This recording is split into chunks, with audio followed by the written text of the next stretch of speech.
Ça, c'est moi au pied de l'Empire State Building qui assiste à une cyclo-sportive en plein cœur de New York. Mais savez-vous qu'il a existé une course par étapes de niveau World Tour aux États-Unis? Et savez-vous que son dernier vainqueur est une star aujourd'hui? Allez, quittons New York et prenons un vol pour la côte ouest, direction la Californie. Durant les années 2000, le cyclisme est un sport extrêmement en vogue aux States. La raison? Depuis presque 20 ans, les ricains brillent sur la grande boucle. D'abord grâce à Greg LeMond, puis avec les innombrables couronnes de Lance Armstrong, pas encore déchues. Face à la popularité de la bicyclette, plusieurs courses voient le jour, dont le Tour de Californie en 2006. Appelé Amgen Tour de Californie, l'épreuve connaît dès sa création un franc succès, puisque c'est Floyd Landis, vainqueur déclassé du Tour de France 2006, une star mondiale, qui inaugure son palmarès. Chaque année, la popularité de l'épreuve monte crescendo, et de nombreuses stars, à l'instar de Peter Sagan, viennent y glaner beaucoup d'étapes.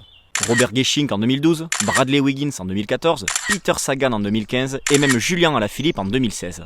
Face à un tel succès, l'épreuve initialement inscrite au calendrier UCI America Tour monte en grade et passe au World Tour à partir de 2017. Désormais, en plus des classiques canadiennes de fin d'été, l'Amérique s'ancre un peu plus dans la culture cycliste mondiale.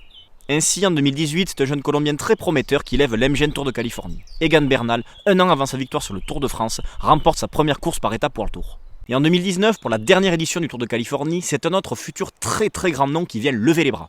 Ça y est, vous l'avez, il ne s'agit ni plus ni moins que de Tadej Pogacar, qui avant d'exploser sur la Vuelta en fin de saison, vient montrer le bout de son nez au niveau World Tour.